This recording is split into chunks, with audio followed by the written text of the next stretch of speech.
Yang mendapatkan nomor urut 3, pasangan calon Yuda Baharudin langsung menyapa masyarakat.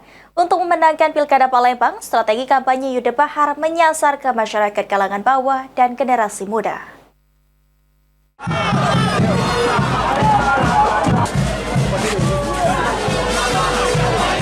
Mendapatkan nomor urut 3, pasangan calon wali kota dan wakil wali kota Palembang Yuda Pratomo Mahyudin Baharudin langsung bergerak menyapa masyarakat. Calon wali kota Yuda Pratomo Mahyudin yang ditemui usai belusukan menemui para pedagang pasar Pelaju mengatakan, dalam berkampanye dirinya akan menyasar ke masyarakat di kalangan bawah dan generasi muda untuk berdiskusi dan mencari dukungan. Untuk generasi muda, Yuda Baharudin akan melakukan kampanye ke generasi muda dengan cara melakukan kegiatan-kegiatan kesenian, serta mendekati seluruh komunitas anak-anak muda di Palembang dengan cara berdiskusi membahas harapan anak-anak muda terhadap kemajuan kota Palembang. Lalu untuk masyarakat menengah ke bawah, dirinya akan memberikan program-program seperti sunat gratis, sekolah, dan kuliah gratis.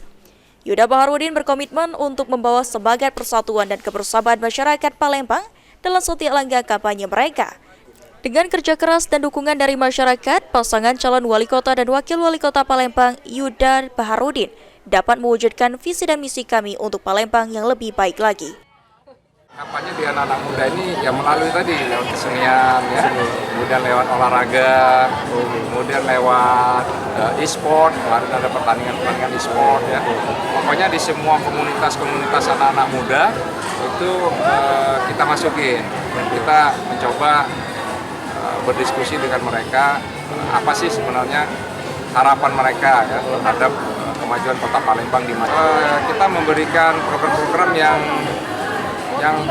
yang umum ya secara general masyarakat ya, seperti sunat gratis, berobat gratis, kuliah gratis. Aji Delia, PAL TV.